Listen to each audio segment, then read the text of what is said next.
সংখ্যালঘু নির্যাতনে যুক্তরাষ্ট্রের গোয়েন্দা প্রধানের অভিযোগের প্রতিবাদ ঢাকার, প্রভাব পড়বে না অর্থনৈতিক ও বহুপক্ষীয় সম্পর্কে। ওইসব মন্তব্যে আমাদের অর্থনৈতিক কোনো বহুপাক্ষিক সম্পর্ক বা দ্বিপাক্ষিক কোনো প্রভাব পড়বে না। শেখ হাসিনা ও তার পরিবারের 31টি ব্যাংক অ্যাকাউন্টে থাকা 400 কোটি টাকা জব্দের আদেশ, পাপনের বিরুদ্ধে দুদকের অনুসন্ধান। ঐক্যবদ্ধ হয়ে সব ষড়যন্ত্র রুখে দিতে হবে বলছে বিএনপি, দ্রুত নির্বাচন দিয়ে সরকারকে সম্মানের সঙ্গে বিদায় নেয়ার আহ্বান। নারায়ণগঞ্জের সিদ্ধিরগঞ্জ ও ময়মনসিংহ থেকে আরসার শীর্ষ নেতা আতাউল্লাহ সহ 10 জন গ্রেফতার, আলাদা মামলায় 10 দিনের রিমান্ড। বিজ্ঞ আদালতে প্রেরণ করলে বিজ্ঞ আদালতে শুনানি শেষে উভয় মামলাতেই 5 দিন করে 10 দিন রিমান্ড মঞ্জুর করে। এবং কন্ডিশনিং ক্যাম্প শেষে দেশে ফিরল জাতীয় দল, ভারতের বিপক্ষে জয়ের প্রত্যাশা, রাতে দলের সঙ্গে যোগ দেবেন হামজা চৌধুরী। সংবাদ রাতে দেখছিলেন সংবাদ শিরোনাম, সঙ্গে আছে আমি শারমিন আসি। এবারে থাকছে বিস্তারিত। শেখ হাসিনা সহ তার পরিবারের সংশ্লিষ্ট 31টি অ্যাকাউন্টে থাকা আরও প্রায় 400 কোটি টাকা জব্দের আদেশ দিয়েছে আদালত। এ নিয়ে সপ্তাহ ব্যবধানে পরিবারটির ব্যাংকে থাকা হাজার কোটি টাকা জব্দ করল দুদক। এদিকে ক্রিকেট বোর্ডে লুটপাট ও হুন্ডির মাধ্যমে অর্থ পাচারের অভিযোগে বিসিবির সাবেক সভাপতি নাজমুল হাসান পাপনের বিরুদ্ধে অনুসন্ধানে নেমেছে প্রতিষ্ঠানটি। ফজলে আদিত্যের রিপোর্ট। গণ অভ্যুত্থানের মুখে পদত্যাগ করে দেশ ছেড়ে পালিয়ে যাওয়ার পর একের পর এক দুর্নীতির অভিযোগ উঠেছে ক্ষমতাচ্যুত প্রধানমন্ত্রী শেখ হাসিনা ও তার পরিবারের সদস্যদের নামে। সরকার পতনের পর হাসিনা আমলের মেঘা প্রকল্প থেকে 80,000 কোটি টাকা আত্মসাতে অনুসন্ধানে নামে দুদক। এছাড়া অনুসন্ধান চলছে হাসিনা ও জয়ের $30 মিলিয়ন পাচারেরও। এতে হাসিনা ও রেহানা পরিবারের নামে থাকা ব্যাংক হিসাবে অস্বাভাবিক লেনদেনের তথ্য পায় দুদক। এই অর্থ পাচার ঠেকাতে শেখ হাসিনা ও তার ছেলে সজীব ওয়াজেদ জয়, মেয়ে সাইমা ওয়াজেদ পুতুল, বোন রেহানা ও তার পরিবারের সদস্য সহ তাদের স্বার্থ সংশ্লিষ্ট প্রতিষ্ঠানের 31টি অ্যাকাউন্টে 394 কোটি টাকা ফ্রিজ করতে দুদকের আবেদন মঞ্জুর করেছে আদালত। সাবেক প্রধানমন্ত্রী গণপ্রজাতন্ত্রী বাংলাদেশ সরকার, তার ছেলে জনাব সজীব আহমেদ জয়, তার মেয়ে সাইমা ওয়াজেদ, তার ছোট বোন জনাব রেহানা সিদ্দিক এবং তাদের স্বার্থ সংশ্লিষ্ট 31টি ব্যাংক অ্যাকাউন্ট জব্দ করা হয়েছে। এর মধ্যে অগ্রণীতে 9টি, First Security Islamic Bank, Standard Chartered ও ইউসিবিতে 3টি করে, মেঘনা, মধুমতি, ন্যাশনাল, স্ট্যান্ডার্ড ও ট্রাস্ট ব্যাংকে 2টি করে এবং উত্তরা, ইবিএল, যমুনা ও জনতা ব্যাংকে 1টি করে অ্যাকাউন্ট রয়েছে। ব্যক্তিদের নামের পাশাপাশি বঙ্গবন্ধু মেমোরিয়াল ট্রাস্ট ও আওয়ামী লীগের নামে এসব অ্যাকাউন্ট খোলা হয়। এদিকে বাংলাদেশ ক্রিকেট বোর্ডের সাবেক সভাপতি নাজমুল হাসান পাপনের বিরুদ্ধে 100 কোটি টাকা আত্মসাৎ ও হুন্ডির মাধ্যমে পাচার সহ নানা অনিয়মের অভিযোগে অনুসন্ধান শুরু করেছে দুদক। বিভিন্ন অনিয়ম ও দুর্নীতির মাধ্যমে বাংলাদেশ ক্রিকেট বোর্ড ও সরকারি অর্থ আত্মসাৎ পূর্বক নিজ নামে এবং পরিবারের সদস্যদের নামে দেশে বিদেশে বিপুল পরিমাণ জ্ঞাত আয় বহির্ভূত সম্পদ অর্জন সহ হুন্ডির মাধ্যমে বিদেশে অর্থ পাচারের অভিযোগে ইতিমধ্যে অনুসন্ধান শুরু করা হয়েছে। এছাড়া 19 কোটি টাকা সন্দেহজনক লেনদেন ও 3 কোটি টাকার জ্ঞাত আয় বহির্ভূত সম্পদ অর্জনের অভিযোগে মামলা হয়েছে সাবেক সংসদ সদস্য মৃণাল কান্তি দাস দম্পতির বিরুদ্ধে। ফজলে আদিত্য, দেশ টিভি, ঢাকা। যুক্তরাষ্ট্রের গোয়েন্দা প্রধান তুলসী গ্যাবার্ড বাংলাদেশের সংখ্যালঘু নির্যাতন এবং ইসলামী খিলাফত বিষয়ে ভারতীয় সংবাদ মাধ্যমে যে মন্তব্য করেছেন তা গুরুতর বলেছেন পররাষ্ট্র উপদেষ্টা তৌহিদ হোসেন। আর অর্থ উপদেষ্টা ডক্টর সালিউদ্দিন আহমেদ বলেছেন তার এই মন্তব্য দেশের অর্থনৈতিক, দ্বিপক্ষীয় এবং বহুপক্ষীয় সম্পর্ককে কোনো প্রভাব পড়বে না। তৌফিক মাহমুদ মুন্নার রিপোর্ট। গেল সোমবার বাংলাদেশে সংখ্যালঘু নির্যাতন হচ্ছে এমন অভিযোগের বিষয়ে উদ্বেগ জানিয়েছেন যুক্তরাষ্ট্রের গোয়েন্দা প্রধান তুলসী গ্যাবার্ড। তার এমন মন্তব্যে গভীর উদ্বেগ ও প্রতিবাদ জানিয়েছে বাংলাদেশের অন্তর্বর্তীকালীন সরকার। সোমবার রাতে এক সংবাদ বিজ্ঞপ্তিতে উদ্বেগ জানায় প্রধান উপদেষ্টার প্রেস উইং। মঙ্গলবার সকালে সচিবালয়ে ক্রয় সংক্রান্ত উপদেষ্টা পরিষদের বৈঠক শেষে সাংবাদিকদের মুখোমুখি হন অর্থ উপদেষ্টা। বলেন তুলসী গ্যাবার্ডের মন্তব্যে বহুপক্ষীয় সম্পর্কে কোনো প্রভাব পড়বে না। তুলসী গ্যাবার্ড যেরকম উত্তর দিয়েছে এবং সেটার প্রসঙ্গে অনেকে বলেছে, আপনাদের অনেক জানে, সেটা বলছে, এটা পেতে আমাদের কোনো ইচ্ছা নেই। তবে ওইসব মন্তব্যে আমাদের অর্থনৈতিক কোনো বহুপাক্ষিক সম্পর্ক বা দ্বিপাক্ষিক সম্পর্ক প্রভাব পড়বে না। সচিবালয় সংবাদ সম্মেলনে এক প্রশ্নের জবাবে ধর্ম উপদেষ্টা বলেন, বাংলাদেশের সংখ্যালঘু নির্যাতনের কথা যেভাবে বলা হয়েছে বাস্তবতা তেমনটি নয়। আমরা তো বারবার এটা অস্বীকার করে আসছি যে এখানে পারসিকিউশন অফ মাইনরিটিস তারা বিদেশিরা যেভাবে বলছেন অথবা ফরেন মিডিয়া যেভাবে বলছেন সে মাত্রায় নয়, কিছু বিচ্ছিন্ন ঘটনা তো আছেই। তারপরেও আমরা অত্যন্ত সজাগ রয়েছি এবং আপনি জানেন যে কিছু মাজারেও এভাবে হামলা হচ্ছে, ভাঙচুরের ঘটনা ঘটছে। আমরা অত্যন্ত সিরিয়াস, আমরা আইন শৃঙ্খলা রক্ষাকারী বাহিনীরও দৃষ্টি আকর্ষণ করছি। আমরা যদি এই অপরাধীকে সিসি ক্যামেরার মাধ্যমে শনাক্ত করতে পারি তাহলে তাদের আইনের আওতায় এনে বিচার করব। আর সরকারের অভিন্ন অবস্থান তুলে ধরেন পররাষ্ট্র উপদেষ্টা। নিজ মন্ত্রণালয়ে সাংবাদিকদের একথা বলেন তিনি। মার্কিন গোয়েন্দা প্রধানের মন্তব্যকে সরকার গুরুতর হিসেবে দেখছে বলেও জানান পররাষ্ট্র উপদেষ্টা। তৌফিক মাহমুদ মুন্না, দেশ টিভি, ঢাকা। ভারত সব প্রতিবেশী দেশের সীমান্ত উচ্ছেদ করে রাম রাজত্ব প্রতিষ্ঠা করতে চায় বলে মন্তব্য করেছেন ইনকিলাব মঞ্চের মুখপাত্র শরীফ ওসমান হাদি। মঙ্গলবার বিকেলে ভারতের উগ্র সাম্প্রদায়িকতা ও সংখ্যালঘু নির্যাতনের বিরুদ্ধে রাজু ভাস্কর্যে এক মানববন্ধনে তিনি একথা বলেন। একটি শ্রেণী ধর্ষণ মব বাস্তবায়ন করে জাতিসংঘ মহাসচিবের কাছে বাংলাদেশকে ধর্ষকের রাষ্ট্র হিসেবে উপস্থাপন করতে চেয়েছিল বলে অভিযোগ করেন তিনি। মুখপাত্র আরও বলেন, যারা ইনিয়ে বিনিয়ে ভারতের সংখ্যালঘু নির্যাতনকে বৈধতা দিতে চায় তারাও দিল্লির দোসর। এ সময় তুলসী গ্যাবার্ডের বক্তব্যের নিন্দা প্রকাশ করায় সরকারকে ধন্যবাদ জানায় ইনকিলাব মঞ্চ। এই ইনক্লুসিভ বাংলাদেশের প্রশ্নে কোন ধরনের বিচার ছাড়াই শাহবাগের সাথে রিকনসিলিয়েশন করতে বলে তাদেরকে আউট এন্ড আউট দিল্লির দোসর বলে ঘোষণা করছি। আমরা সেই হিন্দুত্ববাদীদের কথা বলি যারা ভারতের চতুর্পাশে প্রত্যেকটা স্বাধীন রাষ্ট্রের সীমান্ত তুলে দিয়ে একটা রাম রাজত্ব প্রতিষ্ঠা করতে চায়। বাংলাদেশকে স্থিতিশীল থাকতে হলে ভারতের 20 কোটি মুসলমানকে শান্তিতে থাকতে দিতে হবে।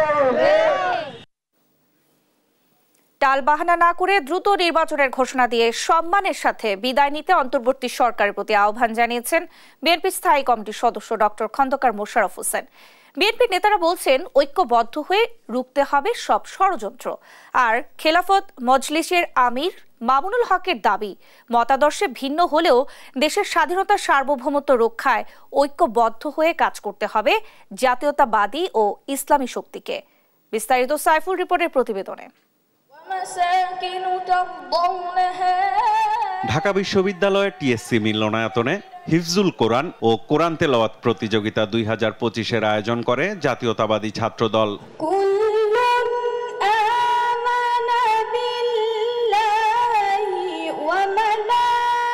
প্রতিযোগিতা শেষে আলোচনায় বিএনপি নেতারা বলেন, দেশের বিরুদ্ধে এখনো ষড়যন্ত্র চলছে, ঐক্যবদ্ধভাবে তা মোকাবেলা করতে হবে।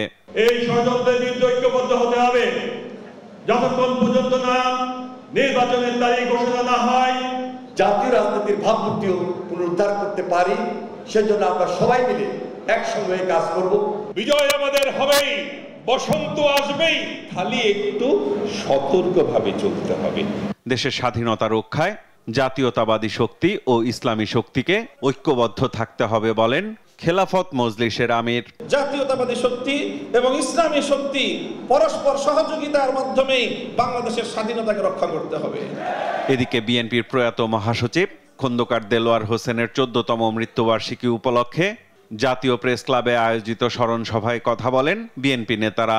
মানুষের হারিয়ে যাওয়া যে ভোটাধিকার সেটাকে পুনঃপ্রতিষ্ঠিত করার জন্য যে মূল দায়িত্ব, এটা নিয়ে যদি কোনো কৌশলী পন্থা অবলম্বন করে, সময় ক্ষেপণ করেন, আপনাদের কাছ থেকে ওই স্ট্যাচু অব লিবার্টি ফেরত নেওয়ার জন্য আমরা প্রস্তুত রয়েছি। প্রধান অতিথির বক্তব্যে বিএনপির স্থায়ী কমিটির জ্যেষ্ঠ সদস্য ডক্টর খন্দকার মোশাররফ হোসেন বলেন, ভোটের অধিকার ফিরিয়ে দিলে দেশে জনগণের সরকার প্রতিষ্ঠা হবে। অতি দ্রুত জাতীয় সংসদের নির্বাচনের ঘোষণা দেন, তাহলে আপনারাও সম্মানের সাথে আপনারা ক্ষমতা হস্তান্তর করতে পারবেন। যারা ভোট দিতে বাধা দেয় তাদের উৎখাত করা সম্ভব, তা প্রমাণিত হয়েছে বলেও জানান বিএনপির এই নেতা। জনগণ পারে। সাইফুল রিপন, দেশ টিভি, ঢাকা। মিয়ানমারের বিদ্রোহী সংগঠন আরসার শীর্ষ নেতা আতাউল্লাহ আবু আম্মার জুরুনি সহ 10 জনকে 10 দিনের রিমান্ডে পাঠিয়েছে আদালত। মঙ্গলবার দুপুরে আলাদা দুটি মামলায় তাদের রিমান্ডের আদেশ দেন নারায়ণগঞ্জের সিনিয়র জুডিশিয়াল ম্যাজিস্ট্রেট আদালত। এর আগে মঙ্গলবার ভোরে নারায়ণগঞ্জের সিদ্ধিরগঞ্জ ও ময়মনসিংহ থেকে তাদের গ্রেফতার করে র্যাব। সহকর্মী বিলাল হোসেনের তথ্য ছবিতে আরও জানাচ্ছেন আপন অপু। নারায়ণগঞ্জের সিদ্ধিরগঞ্জের একটি বাড়িতে গোপন বৈঠকের সময় মিয়ানমারের বিদ্রোহী সংগঠন আরাকান রোহিঙ্গা সালভেনশন আর্মি আরসার শীর্ষ নেতা আতাউল্লাহ আবু আম্মার জননী ওরফে আতাউল্লাহকে গ্রেপ্তার করেছে র্যাব। একই সঙ্গে 5 সহযোগীকেও গ্রেপ্তার করা হয়। এদিন ময়মনসিংহে আলাদা অভিযানে 3 নারী সহ 4 জনকে গ্রেপ্তার করে র্যাব। গ্রেপ্তারদের কাছ থেকে 21,39,000 টাকা ও একটি ধারালো ছুরি উদ্ধার করা হয়। পরে সিদ্ধিরগঞ্জ থানায় তাদের বিরুদ্ধে সন্ত্রাস বিরোধী ও অবৈধ অনুপ্রবেশ আইনে র্যাব বাদী হয়ে 2টি মামলা দায়ের করে। সিদ্ধিরগঞ্জ থানাধীন ভূমিপল্লী থেকে রোহিঙ্গা নামধারী প্রায় 5 জন পুরুষ এবং 3 জন মহিলা এবং বাঙালি 1 জন সহ টোটাল 10 জনকে ধৃত করে সন্ত্রাস দমন আইনে এবং ফরেন অ্যাক্টে 2টা মামলা দায়ের করলে মামলা দুটিতে তাদের জিজ্ঞাসাবাদের জন্য মঙ্গলবার দুপুরে নারায়ণগঞ্জের সিনিয়র জুডিশিয়াল ম্যাজিস্ট্রেট মঈনুদ্দিন কাদিরের আদালতে হাজির করা হয়। এ সময় আদালত আসামিদের 10 দিনের রিমান্ড মঞ্জুর করে। তাদের আগমন এবং অবস্থান সম্পর্কে জিজ্ঞাসাবাদের নিমিত্তে 10 দিনের রিমান্ড আবেদন করিয়া বিজ্ঞ আদালতে প্রেরণ করলে বিজ্ঞ আদালতে শুনানি শেষে উভয় মামলাতেই 5 দিন করিয়া 10 দিন রিমান্ড মঞ্জুর করেন। পুলিশ জানায় আতাউল্লাহর বিরুদ্ধে ইতোমধ্যে একাধিক মামলা হয়েছে, সেগুলো যাচাই বাছাই চলছে। নিউজ ডেস্ক, দেশ টিভি। বাংলাদেশিদের জন্য ওমরা ভিসা বন্ধ করেনি সৌদি কর্তৃপক্ষ, জানিয়েছেন ধর্ম উপদেষ্টা আফম খালিদ হোসেন। দুপুরে সচিবালয়ে ব্রিফিংয়ে তিনি আরও বলেন, রাষ্ট্রদূত বাংলাদেশের এজেন্সিগুলোকে সৌদি এজেন্সির সঙ্গে যোগাযোগ করার অনুরোধ করেছেন। ওমরা করতে যারা বিমানের টিকিট কাটার পরও যেতে চান না, নিয়ম অনুযায়ী তাদের টাকা ফেরত দেবে বাংলাদেশ বিমান। আর সৌদি এয়ারলাইন্স জানিয়েছে, যারা রমজানে যেতে ইচ্ছুক কিন্তু ভিসা পাননি, তারা আগামী জুলাইয়ে যেতে পারবেন। প্রকৃতপক্ষে বাংলাদেশিদের জন্য ওমরা ভিসা বন্ধ করা হয়নি মর্মে সৌদি রাষ্ট্রদূত আমার সচিব মহোদয়কে নিশ্চিত করেছেন। সৌদি এয়ারলাইন্সের সাথে আলোচনা করা হয়েছে। বিমান বাংলাদেশ এয়ারলাইন্স জানিয়েছে, টিকিট সংগ্রহকারী যাত্রী ভ্রমণে অনিচ্ছুক হলে বিধি মোতাবেক তার টাকা ফেরত প্রদান করা হচ্ছে। ঈদ কেনাকাটায় ব্যস্ত রাজধানীবাসী। মার্কেট শপিং মলে ভিড় করছে সব বয়সী মানুষ। এ বিষয়ে জানাতে সরাসরি যুক্ত হচ্ছেন সহকর্মী তন্দ্রা তারুণ্য। তন্দ্রা, মার্কেটে এখন ভিড় কেমন দেখছেন বা বেচাকেনা নিয়ে কি বলছেন বিক্রেতারা, বিস্তারিত জানাবেন।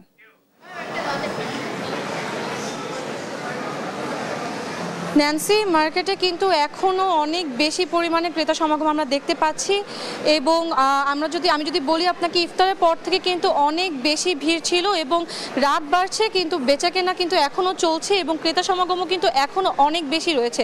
দাম নিয়ে যদিও ক্রেতাদের মধ্যে মিশ্র প্রতিক্রিয়া দেখা দিচ্ছে এবং অনেকে বলছেন যে এবার একটু গতবারের তুলনায় দামটা বেশি, আবার অনেকে বলছেন দামটা কম বা দামটা ঠিকঠাকই আছেন। বিক্রেতারা বলছেন যে গতবার বিক্রি যেমনটা হয়েছে তার তুলনায় এবার বিক্রি কম, আবার অনেকেই বলছেন যে বিক্রি অনেক বেশিও হচ্ছে এবং 4 রাত পর্যন্ত যদি এমন মার্কেট যদি এমন জমজমাট থাকে এবং ক্রেতা সমাগম যদি অনেক বেশি থাকে, সেক্ষেত্রে হয়তো তারা একটা আশানুরূপ লাভজনকভাবে তারা ব্যবসা করতে পারবেন, সেটাও তারা আমাদেরকে জানিয়েছেন। এবং রাত যদি আমি বলি, এখন 9টা পার হয়ে গিয়েছে কিন্তু তবুও কিন্তু আমরা দেখেছি যে মার্কেটের মধ্যে প্রচুর পরিমাণে মানুষের সমাগম রয়েছে। ক্রেতারা এখনও আসছেন, অনেকে তার পরিবারের ছোট সদস্যকে নিয়ে এসেছেন এবং কেনাকাটা করছেন, অনেকে তার বন্ধু বান্ধব নিয়ে এসেছেন, কেউ বা তার পরিবার পরিজনকে নিয়ে এসেছেন কেনাকাটা করতে, কেউ বা একাই এসেছেন এবং কেনাকাটা তারা করছেন। এখন পর্যন্ত কিন্তু প্রচুর পরিমাণে সরগরম রয়েছে মার্কেটগুলোর ভিতরে। আমি যদি একটু কথা বলি একজনের সাথে, ভাইয়া এবার আপু কি কি কেনাকাটা করলেন? জি, মোটামুটি তো অনেক কিছুই কেনাকাটা হয়েছে, তো এখন আজকে ওর জন্য কেনাকাটা করতে এসেছি। আচ্ছা, মানে এবার কেমন ধরনের পোশাক বা ট্রেন্ডি পোশাক কোনগুলো দেখছেন? না, আমি বেসিক্যালি হচ্ছে স্টেজি থেকেই শপিং বেশি করি, তো হচ্ছে চয়েস তো এক একজনের এক এক রকম হয়। তো কেউ মডার্ন পরে, কেউ সালোয়ার কামিজ পরে, তো আমি সালোয়ার কামিজ মডার্ন দুইটাই কিনেছি, এখন পরবো। ঈদের দিন সকালে একটা পরবো, বিকালে একটা পরবো। আচ্ছা, আমি একটু ভাইয়ার কাছে জানতে চাই যে এবার তো পুরুষদের ট্রেন্ডে অনেক রকমেরই পোশাক আশাক উঠেছে এবং ছেলেদের ক্ষেত্রে কিন্তু এথনিক টাইপের যে পোশাকটা রয়েছে সেটা অনেক বেশি প্রাধান্য দিচ্ছে বা পোশাক। আপনার কাছে কি মনে হয় কোন ধরনের পোশাকগুলো আপনি প্রাধান্য দিচ্ছেন? আচ্ছা, আমি একটু বেসিক্যালি সবসময় অফিসে থাকতে হয়, তো অফিসিয়াল ড্রেস সবসময় পরে থাকতে হয়। তো বাইরে যখন বের হই পার্সোনাল কাজে, তো একটু টি শার্ট, একটু জিন্স এইগুলো পরতে পছন্দ করি। গতবার তুলনায় এবারের কালেকশনগুলো কেমন? এইবার কালেকশন তুলনামূলক একটু কম। গতবারে আমার কাছে মনে হয়েছে যে নতুন কালেকশন একটু বেশি ছিল, এইবার কালেকশনগুলো একটু সিমিলার, দুইটা একদম সিমিলার লাগছে। গত বছর আর এই বছর সিমিলার লাগছে, বিশেষ করে শু কালেকশনগুলো, স্নিকার্স কালেকশনগুলো অনেক সিমিলার। যেমনটা আপু বলছিলেন যে এবার কিন্তু কালেকশনগুলো গতবারের থেকে এবারের কালেকশনও কিন্তু অনেকটা একই রকমও লাগছে। অনেকে আবার কিন্তু বলছেন যে কালেকশন আগেরবার থেকে এবার মানে খুব বেশি বেটারও হয়েছে বা একটু আধুনিকতার ছোঁয়াও আছে। এবং আমি যদি দেখাই যে কী পরিমাণে ভিড় এখন পর্যন্ত মার্কেটের ভিতরে আছে, আমি একটা শপ দেখাচ্ছি, এখানে কিন্তু প্রচুর পরিমাণে এখনও ক্রেতা সমাগম আছে এবং অনেক মানুষজন এখন পর্যন্ত কেনাকাটা করে।